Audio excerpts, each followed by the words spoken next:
मेरे देश की धरती सोना उगले उगले हीरे मोती। मेरे देश की धरती। हेलो बच्चों, कैसे हैं आप लोग? मैं हूं आकाश श्रवण, आप सभी के लिए लेकर आया हूं क्लास 8 के दमदार से वन शॉट नहीं गन शॉट। भाई मजा जाएगा इस गन शॉट को पढ़ने में। देखो, मैं आते आते में गाना गा कर आया हूं। जब मैं बहुत छोटा बच्चा था ना, तो मुझे अक्सर शादियों में, जैसे कोई भी 15 अगस्त होता है या 26 जनवरी होता है, तो उस दौरान मुझे ये गाना बहुत सुनने को मिलता था। मेरे देश की धरती सोना उगले उगले हीरे मोती। पता है, इस गाने में सोचता था कि मैं यार जमीन से हीरे मोती निकलते होंगे, लेकिन जब मैंने ये चैप्टर पढ़ा तब मुझे पता चला कि हीरे मोती यहां पर किसको डिनोट कर रहा है। यहां पर हीरे मोती से पता चल रहा है फसल का। तो हमारा भारत एक कृषि प्रधान देश है, जिसमें खेती सबसे प्राइमरी पार्ट है हमारी इकोनॉमी का। हमारी अर्थव्यवस्था में खेती एक बहुत बड़ा पार्ट निभाती है। तो हम सभी क्लास 8 के प्यारे बच्चे, मतलब मैं तो नहीं, तुम सभी क्लास 8 के प्यारे बच्चे सीखोगे आज फसल के बारे में ढेर सारी चीजें। भाई, फसल लगाना, फसल उगाना, फसल काटना, फसल को सहेजना मतलब इकट्ठा करना, ये सारी बातें आज हम पढ़ने वाले। तो इस गन शॉट में आज मैं आकाश श्रवण आपको ढेर सारी चीजें पढ़ाने वाला हूं। मेरी फोटो बिल्कुल अच्छी नहीं है, लेकिन ठीक है, कोई बात नहीं, चलता है। तो शुरू करते हैं आज की क्लास लेके प्रभु का नाम। क्या आप लोगों ने कभी घर पर गार्डनिंग की है? घर पर कभी एक पौधा लगाया है? ठीक है, अगर कोई ग्रामीण क्षेत्र से है तो उसने कभी ना कभी फसलें और खेती देखी होगी। शहर के लोगों को खेती देखने को कम मिलती है, लेकिन अगर आप ग्रामीण क्षेत्र से हो तो आपने जरूर फसलें देखी होंगी, जरूर लहलहाती फसलें देखी होंगी, जरूर। लेकिन शहर के लोग तो बेचारे पेड़ ही नहीं देख पाते, उनको तो पेड़ ही नहीं मिलते। क्या करें भाई साहब, क्या करें? तो ध्यान तो सुनिएगा, है ना। हमारे ग्रामीण बच्चे तो फिर भी जानते हैं, लेकिन शहर के बच्चे एक एक बात ध्यान से सुनिए, ठीक है। फसल क्या होता है? सबसे पहला सवाल, फसल क्या होता है? कभी सुना है गेहूं की फसल? कभी सुना है धान की फसल? कभी सुना है गन्ने की फसल? ठीक है, कभी सुना है तुमने? ये सारे नाम तो सुने होंगे। अब सुनो, फसल को अंग्रेजी में क्रॉप कहा जाता है। ठीक है, थोड़ी बहुत अंग्रेजी पता होना चाहिए। तो फसल को अंग्रेजी में क्रॉप कहा जाता है। कल्पना करिए, शब्द जानिए, मैं आपसे जो बातें कहना चाह रहा हूं। क्रॉप, ठीक है ना। अगर मेरे पास एक बहुत बड़ी जमीन है, उसमें एक गन्ना गाड़ कर आ जाऊं मैं, क्या वो फसल है? तो आप बोलोगे अरे सर, ये तो इकलौता गन्ना है, वो फसल नहीं कहलाएगा। ठीक है, अगर मेरे पास बहुत बड़ी जमीन है, उस पर मैं एक गेहूं का पेड़ लगाकर आ जाऊं, क्या वो फसल कहलाएगा? हाँ, बोलोगे सर कैसी बातें कर रहे हो। अगर मेरे पास बहुत बड़ी जमीन है, उस पर एक चावल का छोटा सा दाना उगा कर आ जाऊं, तो क्या वो फसल कहलाएगा? जवाब है नहीं। अरे फसल तब होती है जब एक जैसे बहुत सारे पौधे, एक जैसे बहुत सारे पेड़, एक जैसे बहुत सारी चीजें लगाई जाती है, तब फसल होती है। तो जब किसी एक विशेष प्रजाति के पौधे को, जैसे हम गेहूं की बात करेंगे, तो गेहूं की फसल में गेहूं के पौधे लगाए, गेहूं के बीज लगाए जाते हैं, जिससे बाद में वो अंकुरित होकर बहुत सारी चीज होती है, अभी मैं बताऊंगा आपको। ठीक है, अगर हम गन्ने की बात करें तो ढेर सारे गन्ने होते हैं। ठीक है, अगर हम चावल की बात करें तो ढेर सारे चावल। तो फसल में एक ही प्रकार की विशेष प्रजाति की कुछ स्पीशीज होती हैं, कुछ हमारे पास पौधे होते हैं, कुछ हमारे पास अंकुरित बीज होते हैं। उनको जब व्यापक पैमाने पर लगाया जाता है तो उन्हें फसल कहा जाता है। पता है, मैं भी शहर का हूं, मैंने भी ये सारी चीजें बहुत मिस करी हैं, लेकिन जब भी मैं ऐसी फसलों में जाता हूं, तब पता चलता है कि यार जन्नत कहीं और नहीं, यही है। वो लहलहाते खेत, वो सुंदर सी हवा, वो प्यारी सी सनसनाती हुई हवा की आवाज, वो आवाज तो मैं हमेशा मिस करता हूं। तुम लोग भी करते होगे ना?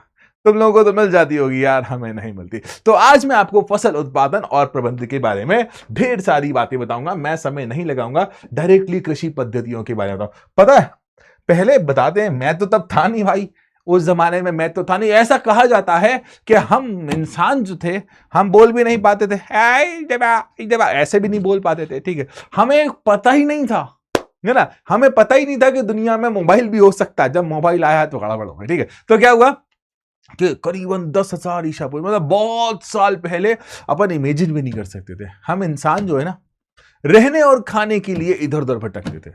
कोई चला गया नेपाल, कोई चला गया अफ्रीका, कोई चला गया, उससे पहले नाम ही नहीं होते थे ये सब, वो तो जमीन थी सारी। चला गया कोई हिमालय पर, चला गया कोई श्रीलंका पर, चला गया। काहे के लिए? उसको रहना और खाना है ना। हम खाने में क्या मिल जाता था भाई? कभी फल गिर रहा, खा लिया, ओ वाओ वाओ, मजा आ गया। ठीक है, अगर कोई जानवर देखा, उसको पकड़ के खा लिया, वाओ मजा आ गया। ठीक है, लेकिन जब समय बढ़ा, है ना, जब समय आगे बढ़ा, उन्होंने कहा कि भाई इसके दम पर हम कितना इधर उधर भटकेंगे यार, कोई उधर चला गया, कोई इधर चला गया, ये तो बड़ी गड़बड़ है। तो उन्होंने थोड़ा दिमाग लगाया, मैं गया उस टाइम पर, मैंने कहा रुको फसल लगाओ, तो उन्होंने कहा क्या, धीरे धीरे अपनी निर्भरता फसलों पर कर दी। उन्होंने बहुत सारे चावलों की फसलें करी, बहुत सारी गेहूं की फसल करी, फिर उन्होंने पकाया और उससे भोजन बनाने की प्रक्रिया चालू करी। ठीक है, अब बच्चा इस प्रक्रिया को कहा जाता है कृषि। ठीक है ना, इस प्रक्रिया को क्या कहा जाता है बच्चा, कृषि। ठीक है ना बच्चा, कालांतर में मतलब बहुत साल पहले खेती कर, खेतों में किसी भी चीज को रोपना, खेतों में किसी चीज को उगाना, ये खेती कहलाता है। ठीक है, जैसे चावल लगाए, बहुत सारे गेहूं लगाए, इन फसलों को बनाया और उन फसलों से भोजन बनाया। आज के समय में तो आपको पता ही है, इन फसलों से भोजन ही नहीं, ढेर सारी चीजें बनती हैं। मतलब अगर हम कहते हैं कि सिर्फ भोजन बन रहा है तो नहीं, आप तो ढेर सारी चीजें इस पे बनती है बेटा। ठीक है, याद रखना, हम लोग पहले, आज भी यार फल पर निर्भर हैं, आज भी हम सब्जियों पर निर्भर हैं। ये सब्जियां और फल उगाने के लिए भी तो खेती की जाती है, सब्जियां और फल लगाने के लिए भी तो खेती की जाती है, फार्मिंग की जाती है। तो हम डायरेक्टली इनडायरेक्टली इन सभी चीजों पर निर्भर हैं, डायरेक्टली इनडायरेक्टली इन सभी चीजों पर आज भी और हमेशा, जब तक ये ब्रह्मांड है, जब तक ये संसार है, हम खेती तो करते हैं। चावल गेहूं की जरूरत तो हमेशा पड़ेगी ना, हमेशा खाएंगे। कभी तुम मोमोज खाओगे, कभी तो तुम फ्राइड राइस खाओगे, कभी तो बिरयानी खाओगे। कहां से मिलते हैं चावल, खेती से। ठीक है, तो अब बच्चा, सबसे पहले जब खेती होती है ना, तो आजकल खेती में विज्ञान को जोड़ दिया गया। ठीक है, पुराने टाइम में जब मैं बहुत छोटा था तो हमारे हमारे घरों में जो टीवी होती थी उस पर एक या दो चैनल चलते थे, वो गवर्नमेंट के चैनल चलते थे। तो गवर्नमेंट के चैनल पर डेली खेती के एपिसोड्स आते थे। ठीक है, तो मैंने वहां सीखा था फसलों के दो प्रकार होते हैं। मैं बहुत छोटा सा था, इवन होगा 7-8 साल का। ठीक है, अब तो 70-80 साल का हो गया हूं। तो तब मैंने सीखा था कि वहां पर देखा था मैंने कि फसलें दो प्रकार की होती हैं, एक होती है खरीफ की फसलें और एक होती है रबी की फसलें। अंग्रेजी में इन्हें कहा जाता है खरीफ क्रॉप या फिर रबी क्रॉप। ठीक है, अब देखो भैया, ऐसी फसलें, खरीफ की फसलें वो होती हैं जिनको कब लगाया जाता है, वर्षा ऋतु में। ठीक है ना, वर्षा मतलब बारिश में। सामान्यतः मैं आपको एक उदाहरण देता हूं, आपने कभी चावल का नाम सुना है? चावल को बारिश में उगाया जाता है। ठीक है, चावल, मक्का, सोयाबीन, मक्का मतलब कॉर्न, भुट्टा भी कहा जाता है जिसको कुछ शहरों में। सोयाबीन तो सब जानते ही होंगे, है ना। मूंगफली और कपास मतलब रुई बनती है जिनसे, और कपड़े भी बनते हैं कपास से। ये सारी की सारी फसलें कब लगाई जाती है, वर्षा में। ऐसा क्यों? क्योंकि इन फसलों को बड़ा होने के लिए, इन फसलों को फैलने के लिए ढेर सारा पानी चाहिए होता है। और जब इन फसलों को फैलने के लिए, इन फसलों को बड़ा होने के लिए बहुत सारा पानी चाहिए, तो हम बाल्टी से ले जाके डाल थोड़ी ना सकते हैं, बारिश के पानी से ही काम होता है भैया। तो ऐसी फसलें जिन्हें वर्षा ऋतु में बोया जाता है क्या कहलाती हैं, खरीफ की फसलें। सामान्यतः, है ना, इसका जो समय होता है ना बच्चा, कब से कब तक होता है, जून से सितंबर। सामान्यतः थोड़ा बहुत आगे पीछे भी हो सकता है मौसम की स्थिति में। अगला है रबी की फसलें। ऐसी फसलें जो शीत ऋतु, शीत ऋतु मतलब ठंड में भैया, बारिश में ये वाली फसलें हुई, इनको निकाल लिया, उसके बाद फिर शीत ऋतु में लगाई जाती है ये वाली फसलें। अब कौन कौन सी फसलें? आपने कभी नाम सुना होगा गेहूं, आपने कभी नाम सुना होगा चना, आपने कभी नाम सुना होगा मटर, सरसों। ये सारी की सारी, है ना, कौन सी, रबी की फसलें हैं बच्चा। ठीक है ना बच्चा। अब देखो, रबी की फसलों का जो टाइम होता है कॉमनली अक्टूबर से मार्च होता है बच्चा। इसके अलावा कई और हैं, सब्जियां भी होती हैं, है ना, कई जिन्हें गर्मियों में उगाया जाता है, अलग अलग टाइप की। लेकिन सबसे कोर, सबसे इंपॉर्टेंट, सबसे बेसिक है कि फसलें दो प्रकार की होती हैं, ये खरीफ की फसलें और ये रबी की फसलें। और ये किस आधार पर डिवाइड किया गया है? ये टाइम के आधार पर डिवाइड किया गया है। ठीक है, ये किस आधार पर? टाइम के आधार पर डिवाइड किया गया। अब देखो बच्चा, यार समय के साथ हम लोगों ने बहुत सारी चीजें सीखी। हम इंसान जो है ना, हम इंसानों की एक आदत बहुत अच्छी है कि हम अपने आप को विकसित करने की हमेशा सोचते हैं। तो जब हम इंसानों ने खेती का ढूंढा, जब हम इंसानों ने खेती को इजाद किया, तो हमने प्लानिंग करी कि हम इन फसलों को और ज्यादा फैलाएंगे, हम इन फसलों को और ज्यादा बढ़ाएंगे। हम इंसानों ने ही सोचा, ठीक है, हम इंसानों ने ही प्लान किया कि हम इन फसलों को और ज्यादा फैलाएंगे, हम इन फसलों को और ज्यादा बढ़ाएंगे। मतलब बिलीव करो आप, है ना, पूरी की पूरी कहानी इन्हीं पर डिपेंड करती है, इन फसलों पर ही डिपेंड करती है। पूरी की पूरी हमारी अर्थव्यवस्था फसलों पर ही डिपेंड करती है। भगवान ना करे कभी सूखा पड़ जाता है, कभी पानी की कमी हो जाती है, तो हमारी फसलें, है ना, हमारी फसलें, मैंने देखा है लोगों को तकलीफ में, मैंने देखा है। तो देखो, फसल तैयार करने की पूरी प्रोसेस के बारे में हम एक एक कर सीखेंगे। अब भाई, फसल को कहां लगाओगे? सवाल इतना है कि हम फसल को कहां उगाएंगे? तो जवाब है भाई, खेत में। अब खेत में क्या होगा? तो खेत में मिट्टी होगी। अब ठीक है, मिट्टी क्या होता है बच्चा?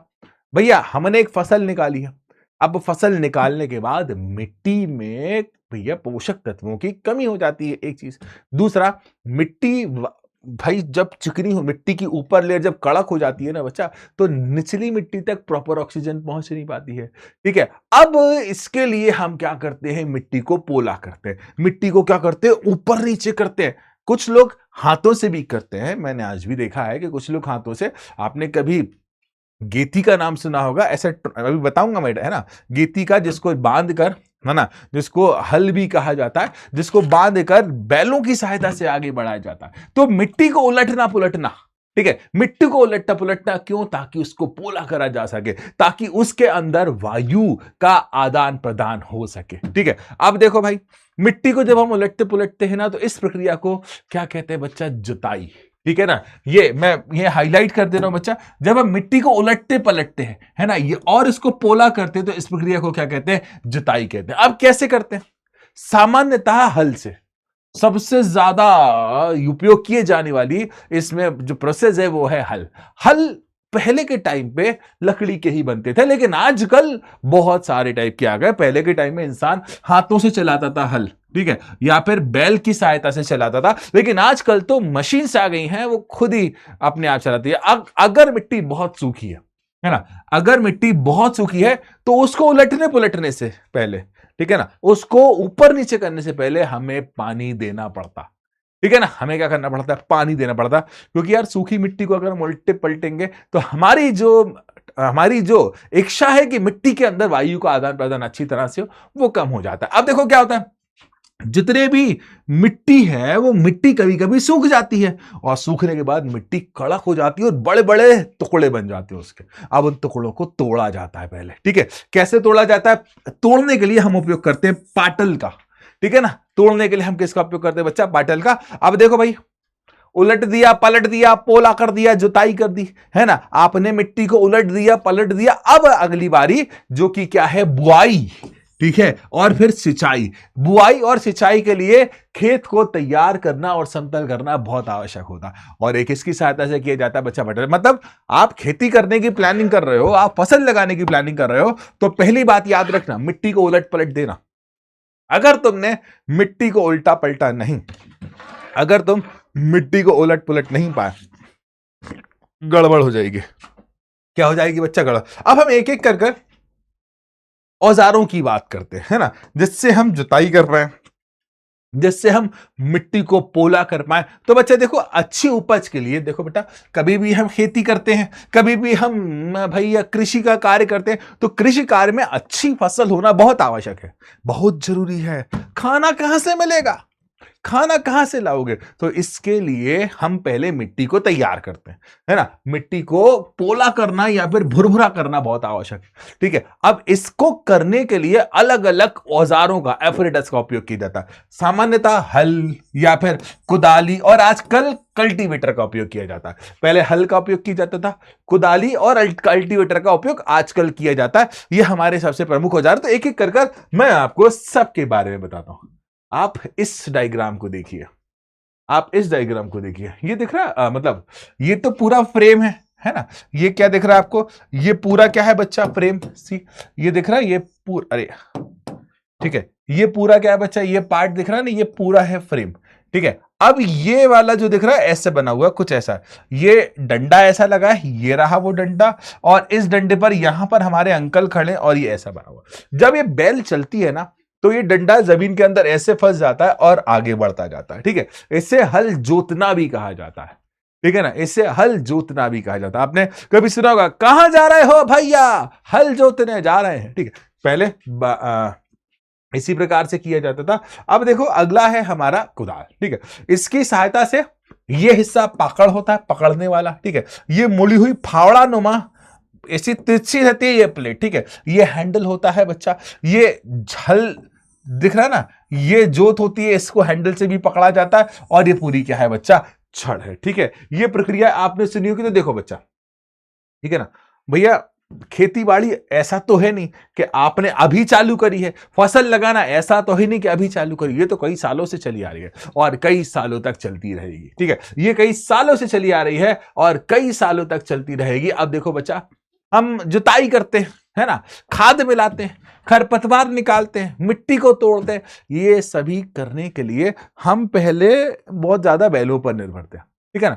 बैलों पर निर्भर थे। और अभी भी कुछ जगहों पर इतनी तकनीक विकसित नहीं है कि आज भी निर्भरता बैलों पर है, ठीक है। जब आज भी निर्भरता बैलों पर है तो उस जगह पर बैलों की जोड़ी की सहायता से किसका उपयोग किया जाता है, फाल का उपयोग किया जाता है। अभी हमने डायग्राम देखा ना, इसका मुख्य भाग जो होता है लंबी लकड़ी का बना होता है, जिसे हल शाफ्ट कहते हैं। और इसका काम क्या है, मुझे कमेंट में आप आंसर देना, इसका काम क्या है ना, क्योंकि अभी बताया। अब है ना, आगे बढ़ते बच्चा, ये तो मैं बता चुका हूं। अब अगला कल्टीवेटर, ठीक है। देखो, अक्सर इस तरह की एक गाड़ी होती है जिसको ट्रैक्टर भी कहा जाता है। ट्रैक्टर में अब पहले क्या होता था कि भाई इसकी जगह, ये देख रहा ना, इसकी जगह हम हल लगाते थे, तो हल में एक ही कुदाल होती थी, ऐसा एक ही होता था। अब देखो कितने सारे कुदाल बने, ठीक है ना, अब कितने सारे कुदाल बने, और बैल धीरे धीरे चल रहा होगा, ठीक है। बैल क्या हो रहा होगा बच्चा, बैल धीरे धीरे चल रहा होगा, तो उस धीरे धीरे चलते हुए बैल को आराम मिल जाएगा, ये ट्रैक्टर आकर तेजी में काम कर देगा। तो आज के समय में जुताई का मतलब मिट्टी को ऊपर नीचे करना, मिट्टी को पोला करने का काम कौन करता है, कल्टीवेटर। बहुत फायदे हैं, थोड़ा सा पेट्रोल लगता है लेकिन कम मेहनत लगती है। बढ़िया बैठकर गाने गाते गाते मैं निकला गड्डी लेके इसको चलाना, ठीक है। इससे तो तुम्हारा समय तो बच ही रहा है और दूसरा श्रम भी बच रहा है बेटा, बहुत फायदे होते हैं, ठीक है। तो मैंने 3 उपकरण के बारे में बताया आपको ना, एक तो हल के बारे में बताया, ठीक है, कुदाल के बारे में, और एक कल्टीवेटर। अब जैसे ही आपकी मिट्टी कंप्लीट हो जाए, बारी आती है बुआई की। भाई मिट्टी को ऊपर नीचे कर दिया, अब क्या करेंगे, अब हम क्या करेंगे, अब हम बोएंगे। क्या बोएंगे भैया, सबसे इंपॉर्टेंट पार्ट होता है ना, सबसे इंपॉर्टेंट पार्ट होता है। मैं आपको बताता हूं कि आजकल तो बना हुआ मार्केट में सब कुछ मिलता है। पुराने जमाने में लोग बीज बनाते थे। कैसे बनाते थे, फसलों को सुखाते थे, फसलों को सुखाने के बाद उनमें से बीज को अलग करते थे, फिर इस बीज को सुखाते थे, और बीज को सुखाने के बाद पता है उसको साफ करते थे। साफ करने के बाद पहले हाथों से निकालते थे साफ बीज को, उसके बाद उसे पानी में डालते थे। जो पोले बीज होते थे वो ऊपर आ जाते थे, जो अच्छे बीज होते थे वो नीचे चले जाते थे। फिर उसके बाद उन्हें खेतों में ले जाकर बोते थे। पता है, मैं आजकल तो भैया पौधे मिल जाते हैं, है ना, हाइब्रिड पौधे मिल जाते हैं, छोटा सा छेद करा, डाला और निकालिए, मशीन कर देती हूं ये भी, ठीक है। बुआई में अब आपने खेत की मिट्टी को समतल कर दिया, मतलब खेत की मिट्टी को पोला कर समतल कर दिया। अब उसमें अपने आप थोड़ी ना खेती हो जाएगी, उसमें ले जाकर आपको बीज लगाना पड़ेगा, और बीज लगाने की जो प्रक्रिया होती है वो कहलाती है बुआई, ठीक है। बीज लगाने की जो प्रोसेस होती है वो क्या कहलाती है बच्चा, बुआई। तो मार्केट में सबसे पहले आपका तरीका बता रहा हूं। मार्केट में आप दुकान पर जाएंगे, ठीक है, दुकान पर बोलेंगे ला भैया अच्छी क्वालिटी का बीज दे दे, वो आपको अच्छी क्वालिटी का बीज देगा। अब आप उसे लेकर आएंगे, ठीक है, उसमें से ढेर सारे, अगर इतने सारे बीज लाए, उनमें से कुछ खराब बीज निकाल लेंगे, जो भी खराब बीज होंगे उसे निकाल लेंगे। अब अच्छे बीज को हम क्या कर देंगे, लगा देंगे, क्योंकि बीज अच्छा है तो फसल अच्छी होगी, फसल अच्छी तो किस खेती अच्छी, खेती अच्छी तो लोगों तक अच्छा भोजन पहुंचेगा बेटा, ठीक है। तो बुआई के लिए हमको क्या करना पड़ता है, अच्छी गुणवत्ता वाले साफ बीजों का चयन करना पड़ता है, ठीक है। अब क्या हुआ बच्चा, जैसे ही हमारी फसल बन गई, पहले थोड़ा सा आगे बढ़ गए हम यहां से, है ना। जैसे ही हमारी फसल बन गई, हमने फसल काट दी, फिर मिट्टी को साफ कर अगली फसल लगा ली, वो फसल बन गई, उसको काट दिया, फिर मिट्टी को साफ करा, अगली फसल बन गई, अगली फसल बन गई, फिर उसको काट दिया, फिर मिट्टी को साफ करा, अगली फसल बन गई, अगली फसल बन गई, फिर उसको काट दिया। यार हमारी मिट्टी कितनी फसलें देगी, हमारी मिट्टी तो खराब हो जाएगी। हमारी मिट्टी के अंदर जो पोषक तत्व है, मिट्टी पेड़ों को बढ़ाने के लिए जिन चीजों को अपने अंदर स्टोर रखती है उन्हें कहा जाता है पोषक तत्व। मिट्टी में मैग्नीशियम होता है और बहुत सारी चीजें होती हैं, ढेर सारी चीजें होती हैं। वो मिट्टी पता है क्या करती है, मिट्टी सारे की सारी फसलों को अपने पोषक तत्व दे देती है। अब मिट्टी ने अपने पोषक तत्व जो कि पेड़ पौधों के पोषण के लिए बहुत आवश्यक है, अब मिट्टी ने अपने पूरे पोषक तत्व दे दिए, मिट्टी के पास क्या बचेगा, कुछ भी नहीं। तो लगातार फसलें लगाते हैं, लगातार फसलें लगाते हैं, तो लगातार फसलें लगाने के कारण हमारी मिट्टी कमजोर हो जाती है। हमारी मिट्टी क्या हो जाती है बच्चा, उसमें पोषक तत्वों की क्या हो जाती है बच्चा, कमी हो जाती है, ठीक है। अब पोषक तत्वों की कमी के लिए क्या करें, अब पोषक तत्वों की कमी के लिए हम खाद डालते हैं। ठीक है ना। क्या करते हैं, खाद, और खाद का चुनाव करना भी बहुत आवश्यक है। हर कोई सी खाद मत लगा देना, ठीक है। खाद का चुनाव करना भी बहुत आवश्यक है, अच्छी खाद का उपयोग करना बहुत जरूरी है। पुराने, मैं आपको बताता हूं, हमारे भारत में देशी खाद क्या होती थी। हम इंसानों का जो मलमूत्र होता था वो भी खाद की तरह उपयोग किया जाता था, ठीक है। सड़े गले पेड़ पौधे, सड़े गले जितने भी सड़े गले पदार्थ है ना, उनमें भी गुड एंजाइम पाया जाता है। मिट्टी के लिए जो गुड एंजाइम होता है तो उसे भी उपयोग किया जाता है पुराने जमाने के। लेकिन आजकल तो मार्केट जाओ, भैया खाद दे दो, खाद दे देते हैं। कौन से फल के लिए, कौन से फसल के लिए चाहिए, भैया गेहूं के लिए चाहिए, खाद दे देते हैं। वो डायरेक्टली जाते हैं खेतों में लगाते हैं, काम हो जाता है। पहले से चीजें काफी इजी, पहले से चीजें काफी आसान हो गई हैं, ठीक है ना। पहले से चीजें काफी इजी, पहले से चीजें काफी आसान हो गई। तो खाद किस लिए होता है बच्चा, खाद का काम होता है बच्चा हमारी मिट्टी के भैया पोषक तत्वों की कमी को पूरा करना। अब देखो, अक्सर खाद या उर्वरक दोनों का उपयोग किया जाता है, तो खाद और उर्वरक में अंतर पढ़ लेते हैं। अब उर्वरक हमने बनाया, हमने बनाया, ठीक है ना, हमने बनाया। क्या बोला बच्चा, उर्वरक मानव निर्मित पदार्थ है, ठीक है। लेकिन खाद जो होता है वो प्राकृतिक पदार्थ होता है, ठीक है। हमारे खेतों में गोबर भी मिलाया जाता है, हमारे खेतों में सड़े गले पौधे भी मिलाए जाते हैं। सड़े गले पौधे जब सड़ने लगते हैं ना, तो उसमें बच्चा बहुत अच्छी मात्रा में खाद पाई जाती है, बहुत अच्छी मात्रा में वह गुण पाए जाते हैं जिन गुणों की सहायता से, पता है क्या होता है, जिन गुणों की सहायता से, जिनकी सहायता से हमारी मिट्टी के पोषक तत्व बढ़ जाए, ठीक है। अब खाद तो प्राकृतिक हो गई, मैं यहां लिख देता हूं, खाद कैसी होती है, प्राकृतिक, मतलब वो हमको प्रकृति में मिलती है। खाद कैसी होती है बच्चा, प्राकृतिक। और उर्वरक कैसा होता है बच्चा, कृत्रिम, ठीक है। खाद होती है प्राकृतिक और उर्वरक कैसा होता है बच्चा, कृत्रिम, ठीक है। कृत्रिम मतलब हम बनाते हैं, ठीक है। अब उर्वरक हम घर में तो बनाएंगे नहीं, कहां बनाएंगे, फैक्ट्री में, ठीक है। लेकिन खाद को तुम खेतों में ही बनाओगे, डायरेक्टली भैया डाल दो, सड़े हुए पेड़ पौधे डाल दो मिट्टी में, है ना, गोबर लगा दो मिट्टी में, मिला दो उसमें, ठीक है। अब देखो बच्चा, उर्वरक जो होता है ना, इससे मिट्टी को ह्यूम्स प्राप्त नहीं होते, लेकिन खाद से मिट्टी को ह्यूम्स प्राप्त हो जाते हैं बच्चा, ठीक है। अब उर्वरक में, है ना भैया, पादप पोषक तत्व, पादप पोषक जो कि पेड़ पौधों के विकास के लिए आवश्यक है, ठीक है। कौन कौन से, नाइट्रोजन, कौन कौन से, फास्फोरस तथा पोटेशियम। अब मिट्टी में नाइट्रोजन, फास्फोरस, पोटेशियम, इन सभी को पर्याप्त मात्रा में कौन दे सकता है बच्चा, इन सभी को पर्याप्त मात्रा में देने का काम करता है कौन, उर्वरक। और खाद में उर्वरक की तुलना में कम होता है, ठीक है। इसी कारण से आजकल खाद का उपयोग कम कर उर्वरक का उपयोग बढ़ा दिया गया है बच्चा, ठीक है। अब देखो, आपने खेत साफ कर दिया, ठीक है, हमने खेत साफ कर दिया, है ना, खेत समतल कर दिया, मिट्टी उलट पुलट दी, है ना, गुड़ाई कर दी मिट्टी की, जुताई कर दी मिट्टी की। अब आपने बीज भी लगा दिया, अब क्या करोगे, पानी। पता है, पेड़ पौधे धूप की उपस्थिति में जल के साथ प्रक्रिया कर कर अपना खुद का भोजन बनाते हैं और खुद का विकास करते हैं, ठीक है। इनको प्राइमरी, हम पढ़ेंगे इसको, प्राथमिक निर्माणकर्ता कहा जाता है। जब आप बड़े हो जाओगे तब पढ़ोगे। अब देखो भैया, पानी कहां से लाओगे, पेड़ पौधे को तो विकास करना है ना, पेड़ पौधे को बड़ा करना है ना, फसल को बनाना है ना, तो पानी कहां से लाओगे। तो पानी लाने के लिए हम अलग अलग तरीका उपयोग करते हैं। पहले तो पेड़ पौधों को पानी देना, हमारी फसलों को पानी उपलब्ध कराना, क्या कहलाता है, सिंचाई कर। अब ऐसा भी नहीं कि दिन भर पाइप लेके खड़े होंगे, 6 महीने फसल लगी, 6 महीने पाइप लेके खड़े, नहीं भाई, अधिक पानी दोगे तो भी वो गल जाएगी। तो एक निश्चित अंतराल में जल देना क्या कहलाता है, सिंचाई। निश्चित अंतराल में जल देना क्या कहलाता है बच्चा, सिंचाई, है ना। सिंचाई एक निश्चित समय बात करना, ऐसा नहीं कि सुबह शाम दिन रात करना, ठीक है। और बारंबारता मतलब करते रहना, रेगुलर करते रहना, ठीक है। और देखो भैया, मिट्टी और ऋतु, मतलब भाई गर्मी के समय सिंचाई का मान ज्यादा होता है, सर्दी में कम होता है।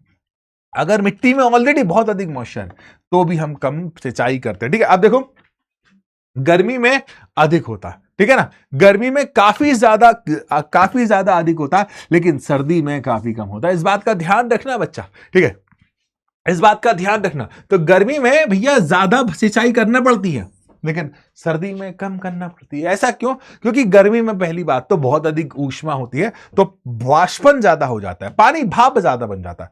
अब पानी कहां से लाते हैं हम, तो पानी हम सामान्यतः कुएं से लाते हैं, जलकूप से लाते हैं, तालाब या झील से लाते हैं, नदियों से लाते हैं, बांध बनाए जाते हैं या नहर आदि, इन सभी से जल। एक और हम आज के जमाने का सबसे मॉडर्नाइज तरीका बोरवेल है ना, जो अक्सर हर एक खेत में कर दी जाती है। जमीन के गहराई में बहुत अधिक मात्रा में पानी उपस्थित है, ठीक है। जब जमीन की गहराई में बहुत अधिक मात्रा में पानी उपस्थित है तो उस पानी को निकाल कर खेती की सिंचाई की जाती है, ठीक है बच्चा, याद रखना। याद। अब देखो सिंचाई के पारंपरिक तरीके। अक्सर पुराने समय में खेतों में कुएं होते थे, ठीक है ना। खेतों में क्या होते थे बच्चा, कुएं होते थे। उन कुएं से पानी निकाला जाता था। उन कुएं से क्या निकाला जाता था बच्चा, पानी निकाला जाता था। और उस पानी को, ठीक है ना, और उस पानी को कहां लगाया जाता था बच्चा, और उस पानी को लगाया जाता था किस जगह, समझ गए ना आप, किस जगह लगाया जाता था, सिंचाई के लिए, ठीक है। तो सबसे ज्यादा पहले के जमाने में उपयोग होता था, लेकिन आजकल स्प्रिंकलर उपयोग होते हैं, ठीक है। किसका उपयोग होता है बच्चा, स्प्रिंकलर। ये मैकेनिकल मींस होते हैं, ठीक है ना। मैं आपको बताता हूं, स्प्रिंकलर है ना, आज के जमाने में बहुत ज्यादा उपयोग होता है। ये अच्छे होते हैं, सस्ते होते हैं। हमने कुएं से मोटर लगाई, आप देख रहे हो ना, ये प्यारा सा कुआं है, हमने कुएं से मोटर लगाई। इस मोटर ने क्या करा, कुएं से पानी खींचा, ठीक है। यहां से पानी बढ़ा और पानी यहां गया, ठीक है। अब पानी है ना अलग अलग ट्यूब से होता गया हुआ इन स्प्रिंकलर तक पहुंच गया, ठीक है। इस स्प्रिंकलर तक पहुंच गया, ठीक है। पहले के जमाने में क्या होता था, कुएं से पानी निकालो, एक एक बाल्टी लो और लेकर जाओ, कुएं से पानी निकालो, एक एक बाल्टी लेकर जाओ। लेकिन स्प्रिंकलर कहता है कि बस तुम तो पाइप डालो, प्लग ऑन करो, मैं खुद ब खुद सिंचाई कर दूंगा। तो आजकल आप लोग अक्सर मार्केट में निकलते होंगे तो स्प्रिंकलर जरूर देखते हो कि आजकल डिफरेंट डिफरेंट टाइप के स्प्रिंकलर उपस्थित है, ठीक है ना। मतलब डिफरेंट टाइप के, इनको बस खेत में जाके लगा दो और प्लग ऑन करो, मोटर से पानी आता है खुद ब खुद, ये पहुंचा देते हैं पानी को कहां तक, खेतों तक, ठीक है। और फुहार बना देते हैं, ठीक है। अब भैया खरपतवार, मैंने कहता हूं बिन बुलाए मेहमान। खरपतवार क्या है बच्चा, बिन बुलाए मेहमान। मैं आपको बताता हूं, है ना, वीड कहा जाता है इन्हें अक्सर। खरपतवार भाइयों और बहनों ऐसा होता है कि आपने गेहूं का पेड़ लगाया, गेहूं के पौधे लगाए, लेकिन एक और अलग से कोई नए प्रकार का पौधा लग गया।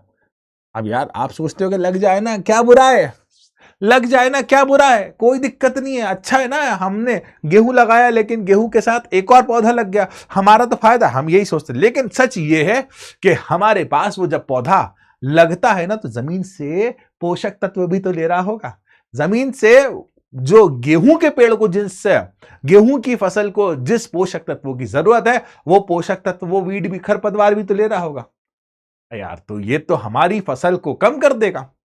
इमेजिन करिए कि एक बहुत बड़ी फसल लगी हुई है गेहूं की, उस फसल में बीच बीच में अवांछनीय पौधे उग गए, बीच में गुलाब का फूल लग गया, बीच में गेंदे का फूल लग गया, बीच में सूरजमुखी का फूल लग गया। आप तो वाह ब्यूटीफुल, अच्छा तो लग रहा है, लेकिन हमारे को तो, हमारी फसल क्या है, हमारी फसल है गेहूं की, और इस गेहूं की फसल में गुलाब लग गया, गेंदा लग गया, सूरजमुखी लग गया, तो यह जमीन की उर्वरक क्षमता तो कम कर रहा है ना, ठीक है। तो इससे हमारी खेत की फसल कम हो सकती है, ठीक है। इन अवांछनीय पौधों को, ठीक है ना, इन अवांछनीय पौधों को, अवांछनीय मतलब जिनको, अवांछनीय मतलब हम चाहते नहीं है जिनको उगाना, ठीक है, लेकिन फिर भी लग जाते हैं, इन्हें कहा जाता है खरपतवार, ठीक है। What is it called, it is called खरपतवार, ठीक है बेटा। क्या कहलाता है बच्चा, ये खरपतवार कहलाता है, ठीक है। अब भैया हमको क्या करना पड़ेगा, खरपतवार को हटाना पड़ेगा। कभी कभी हाथों से पकड़कर हटाना पड़ता है, कभी कभी काटना पड़ता है, कभी कभी सॉल्यूशन भी डालना पड़ता है। तो खरपतवार हटाने की प्रोसेस को निराई कहा जाता है, ठीक है। खरपतवार हटाने की प्रोसेस को क्या कहा जाता है बच्चा, निराई कहते हैं, ठीक है। अब खरपतवार है ना, जल, पोषक तत्वों, जगह और प्रकाश, इन सभी को ले लेते हैं जमीन से, ठीक है ना। और जब इन्होंने इन सभी को ले लिया तो हमारी फसल की वृद्धि कम हो जाती है, हमारी फसल की वृद्धि कम हो जाती है। देखो इमेजिन करो आप फसल की कटाई करने गए हो, जब फसल की आप कटाई कर रहे हो साथ में खरपतवार भी कट जाएगी, गड़बड़ होगी ना, ठीक है। तो इसीलिए भैया हम आज के जमाने में रसायनों का भी उपयोग करते हैं, 2,4-D कहा जाता है इन्हें, ठीक है ना। और इन्हें क्या कहा जाता है, खरपतवार नाशी बेटा, ठीक है। अब आपकी फसल तैयार है, अब क्या करोगे, फसल की कटाई, ठीक है। अब क्या करोगे भाई, फसल की कटाई। पहले के जमाने में एक एक पेड़ को पकड़कर काटा जाता था, ठीक है, कुल्हाड़ी से काटा जाता था, कटर का उपयोग किया जाता था पुराने टाइम में। लेकिन आज का समय थोड़ा सा मॉडर्नाइज है। आजकल इस प्रकार की मशीनें आती हैं। इन मशीनों को लेकर जाइए, आप कहां पर लेकर जाएंगे, खेतों में लेकर जाइए। ये मशीन जैसे जैसे चलती जाएगी ना, वैसे वैसे ये पेड़ों को, मतलब इन फसलों को निकालकर इकट्ठा करती जाएगी, और इसी के साथ साथ वो इसकी मतलब जितनी भी इसमें एक्स्ट्रा चीजें हैं वो सब निकाल दी जाएगी। तो ये मैकेनिकल मींस मशीन आजकल बहुत हो गई है, ठीक है। तो भैया ये बहुत इंपॉर्टेंट पार्ट है। आपने फसल की कटाई करी, फसल कट गई, उसको पकने के बाद अलग करना जमीन से क्या कहलाता है बच्चा? कटाई कहलाता है ना। अब देखो, कटाई के लिए सामान्यतः हाथों का उपयोग पहले किया जाता था, ठीक है, लेकिन अब मैंने आपको बार बार बताया कि हमारी निर्भरता मशीनों पर ज्यादा हो गई है। हमारी निर्भरता मशीनों पर ज्यादा हो गई है, हम मशीनों पर डिपेंड ज्यादा हो गए, ठीक है, हम मशीनों पर डिपेंड ज्यादा हो गए।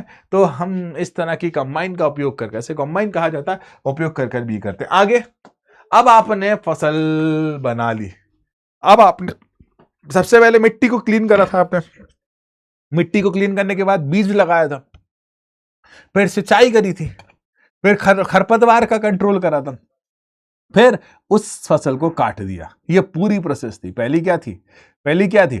सबसे पहली थी मिट्टी को साफ करना, दूसरी क्या थी? बुआई, तीसरी क्या थी? सिंचाई, चौथी क्या थी? खरपतवार को हटाना, पांचवी क्या थी? कटाई। अब फसलों को रखना भी तो है। अब ऐसा तो है नहीं कि अभी काटा और अभी खा लिया हमने, है ना, उसको रखना। हमारे घर में पता ऐसा होता है, एक साल के इकट्ठे गेहूं ले लिए जाते हैं। अब उन गेहूं को इकट्ठे करके रखना, मतलब मैं गेहूं का उदाहरण दे रहा हूं, अब मैं गेहूं का उदाहरण दे रहा हूं, लेकिन इसके अलावा कोई भी फसल है, उन फसलों को काटना तक, मतलब काटने तक कहानी खत्म नहीं होती। उन फसलों को इकट्ठा करना, है ना, उन फसलों को इकट्ठा करना, उनको भंडार करके रखना, इकट्ठा करके रखना, ठीक है, ये क्या कहलाता है? भंडारण, ठीक है। हाँ, अक्सर जूट, है ना, जूट के बोरों का उपयोग किया जाता है। यहाँ पे बहुत बड़े बड़े आजकल टंकियां आने लगी हैं, ठीक है ना, बहुत बड़े बड़े टंकियां। वैसे तो जूट के बोरे का उपयोग किया जाता है, लेकिन आजकल बहुत बड़ी बड़ी टंकियां आने लगी हैं, इनका उपयोग किया जाता है। इनको क्या कहा जाता है बच्चा? साइलो, ठीक है ना, इनको क्या कहा जाता है बच्चा? साइलो। तो देखो, अपनी फसल को जूट के बोरों में, धातु के पात्रों में रखते हैं, ठीक है, इनका उपयोग साइलो में या भंडार गृह में किया जाता है, ठीक है। अच्छा देखो भाई, भंडार गृह जब बनते हैं ना, साइलो जब बनते हैं ना, या बोरी में भी हम रख देते हैं ना फसलों को, तो उस दौरान बहुत सारे चूहे आ जाते हैं, चूहे आ जाते हैं, या फिर किसी प्रकार की कीड़े आ जाते हैं, फसल में कीड़े लग जाते हैं। तो इन सभी से भी बचाव करना पड़ता है। भंडारण करना कोई आसान प्रक्रिया नहीं है। नमी से बचाव, है ना, भंडारण करने के लिए आप बिल्कुल जमीन पर किसी भी प्रकार से रख नहीं सकते। जमीन से कुछ ऊंचाई पर बनाना पड़ता है ताकि हवा का नियमित आदान प्रदान हो। ठीक है, भंडारण के लिए जमीन से हम नियमित जब हवा गुजारेंगे तभी मॉइस्चर मेंटेन रहेगा। ठीक है, उसके बाद पूरा बंद करके रखना पड़ता है, किसी प्रकार की नमी ना जाए। ठीक है, अब एयर पैक्ड मटेरियल में रखना पड़ता है, उससे हवायु का आदान प्रदान ना हो। ठीक है, किसी प्रकार के सूक्ष्म जीव ना जाए, क्योंकि पूरी फसल खा लेंगे यार, हमारी पूरी मेहनत, इतनी लंबी जो प्रक्रिया कर आए पूरी खराब कर देंगे भाई। तो भंडारण करना एक बहुत बहुत बहुत कॉमन प्रोसेस है, हमारे घरों में तो इस प्रकार से किया जाता है। ठीक है ना, ये जूट के बोरे होते हैं। ठीक है, किसके बोरे होते हैं बच्चा? ये जूट के बोरे। ठीक है, जूट के बोरे देखे होंगे पूरे भारत में, क्या पूरे विश्व में उपयोग किए जाते हैं इनका।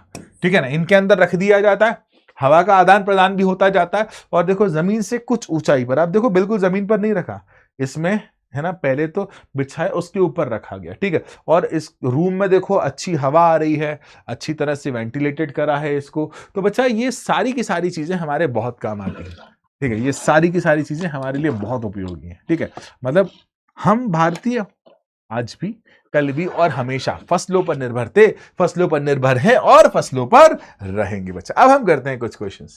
ठीक है ना, अब हम करते हैं कुछ क्वेश्चंस। ठीक है, अब अगर आप, है ना, अब अगर आप, है ना, अब अगर आप, है ना, अब अगर आपके पास कोई फसल है, ठीक है, उदाहरण के लिए आपके पास अनाज है, अनाज मतलब आपके पास एक फसल है जिसमें आपने थ्रेसिंग कर दी, आपने उसकी कटाई कर दी। जब आपने उसकी थ्रेसिंग करी, जब आपने उसकी कटाई करी, तो उसमें भूसा भी हो जाता है। ठीक है ना, क्या होता है? उसमें भूसा भी हो जाता है। ठीक है, अब जब भूसे को अलग करना है तो उसके लिए कौन सी प्रक्रिया का उपयोग किया जाएगा? तो हम उसे फटक कर अलग करेंगे, हाथ से फटकना। ठीक है, आगे है ना कुछ क्वेश्चंस, इन क्वेश्चंस के आंसर। अब यार मैं कुछ क्वेश्चंस ही करा रहा हूं क्योंकि जब आपको ये नोट्स मिलेंगे ना तो कुछ क्वेश्चन आपको भी करना है। जब पूरा मैं कर दूंगा तो तुम क्या करोगे? ठीक है, तो कुछ क्वेश्चंस मैं करा रहा हूं, कुछ क्वेश्चंस आप करोगे। तो सवाल आज की क्लास से ही है ना, कि रबी की फसल और खरीफ की फसल के दो उदाहरण दीजिए। सोच क्या रहे हो? आप तो दे रहे होगे कमेंट में आंसर। रबी की फसल, अभी तो मैं रिकॉर्डिंग कर रहा हूं, लेकिन जब मैं रिकॉर्डिंग में कमेंट देखूंगा तो काफी बच्चों के आंसर मिलना चाहिए कि रबी की फसल और खरीफ की फसल के उदाहरण क्या क्या हो सकते हैं। तो रबी की फसल गेहूं, चना, मटर, सरसों आदि। खरीफ की फसल धान, मक्का, सोयाबीन, मूंगफली और कपास। पता है, धान, मक्का, सोयाबीन, मूंगफली और कपास, इन सभी को विकास करने के लिए, इन सभी के डेवलपमेंट के लिए, इन सभी को विकसित होने के लिए बहुत ज्यादा पानी की जरूरत पड़ती है। और जब इन्हें बहुत ज्यादा पानी की जरूरत पड़ती है तो खरीफ की फसलों को हम लगाते हैं जब हमारे पास अधिक मात्रा में पानी उपस्थित होता है। और रबी की फसलें, हाँ इनको पानी की जरूरत तो पड़ती है लेकिन हमारी सिंचाई से काम चल जाता है ना। मैंने देखी है चावल की खेती, चावल जब लगाया जाता है ना तो पूरी चावल की फसल को पूरा पानी में डुबाया जाता है। ठीक है, आगे बढ़ते बच्चा, आगे बढ़ते बच्चा। अब इन पर एक एक पैराग्राफ लिखिए। तो बच्चा ये तो आप लिख लेना, मतलब ये मिलेगा आपको पूरा का पूरा। अब सिंचाई किसे कहते हैं? ठीक है, सिंचाई के लिए कुछ प्रणालियां लिखी हैं। पहला है छिड़काव प्रणाली।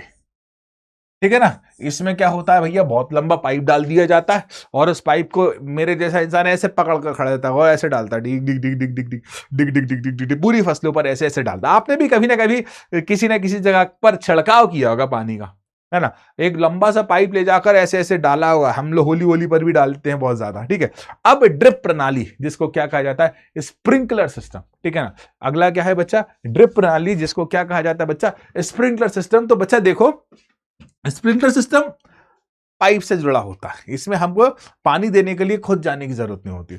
इसमें पता, डायरेक्टली हम जब पाइप से पानी देते ना तो बहुत सारा पानी जाता है, लेकिन स्प्रिंकलर प्रणाली में बूंद बूंद करके पानी जाता है। ठीक है ना। अच्छा देखो, इससे हमने पाइप से पानी डाला, छिड़काव करा तो पानी ज्यादा लगेगा, और ड्रिप प्रणाली जो होगी ना, उसमें बूंद बूंद करके पानी जाएगा, और जब बूंद बूंद करके पानी जाएगा तो हमारा पानी भी तो बचेगा। तो जो ड्रिप प्रणाली है ना, स्प्रिंकलर प्रणाली है ना, यह प्रणाली उन जगहों के लिए वरदान है जिन जगहों पर बच्चा पानी की कमी है। छिड़काव प्रणाली में ढेर पानी डाल दो, बाजू में बांध है, यह निकाला, पाइप डाल के डाल दिया, लेकिन अगर इतना पानी नहीं हो, ठीक है, अगर इतना पानी नहीं हो, हमें कम पानी में फसल लगाना, तो हम उपयोग करेंगे किसका, स्प्रिंकलर सिस्टम का या फिर ड्रिप प्रणाली का। ठीक है, सिंचाई किसे कहते हैं बेटा, ये रिपीट क्वेश्चन हो गया। ठीक है, ओके। अगर गेहूं को मैं खरीफ में लगा दूं तो क्या होगा? यार गेहूं को खरीफ में लगा देंगे तो बेसिकली क्या होता है कि इसको बढ़ने के लिए ठंडा मौसम चाहिए होता है, हम इसको सर्दी में लगाते हैं। ठीक है ना, इसको ठंडा मौसम लगा है ना, ठंडा मौसम चाहिए होता है। लेकिन अगर आप तो इसको खरीफ पे लगा दो, ठीक है ना, आप खरीफ मतलब जब बहुत अधिक बारिश होती है, तो बहुत अधिक बारिश के कारण ये क्या कहेगा, इसको थोड़ा सा पानी चाहिए, लेकिन जब बहुत सारा पानी आ जाएगा तो ये विकसित नहीं होगा, और अगर विकसित हो भी गया तो इतने सारे पानी को कैसे झेलेगा यार, इतने सारे पानी को वो झेल ही नहीं पाएगा। तो ये या तो फिर विकसित हो जाएगा बहुत अच्छी तरह से, और विकसित होने के बाद फिर अधिक पानी से नष्ट हो जाएगा। तो अगर आप गेहूं की फसल को ऐसे लगा दोगे ना बच्चा, तो बहुत दिक्कत हो जाएगी, बहुत दिक्कत। ठीक है, ओके।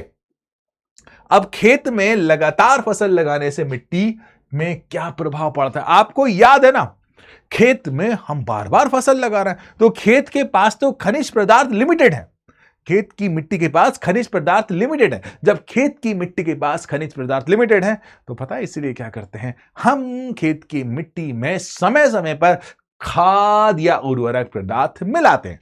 ये क्या करते हैं, उर्वरक मनुष्य बनाता है, खाद प्रकृति के स्रोतों से प्राप्त की जाती है। ठीक है, तो हम इसीलिए मिलाते हैं। अच्छा एक चीज और, आपको बहुत सारे क्वेश्चंस मिलेंगे। ठीक है, जब आपको नोट्स मिलेंगे ना, आपको बहुत सारे क्वेश्चंस मिलेंगे, तो I know and I know and I know आप सभी इन क्वेश्चंस को सॉल्व करेंगे। ये पेन जा काहे नहीं रहा?